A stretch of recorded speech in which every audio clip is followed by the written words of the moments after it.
लोगों पुराने समय में जब फार्मिंग का लोगों को ज़्यादा चस्का नहीं था भाई, उस टाइम पर वो कौन से 3 ट्रैक्टर थे जो भाई बहुत ज़्यादा पॉपुलर थे, और वो ट्रैक्टर भाई एमपी के रीजन में बहुत ज़्यादा फेमस थे। तो भाई चलो बता ही देता हूँ। थर्ड नंबर पे आता है भाई HMT।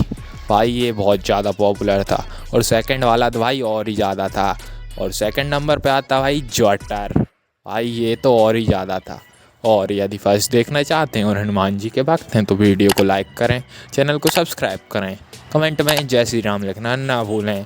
फर्स्ट था भैया अपना आइसर।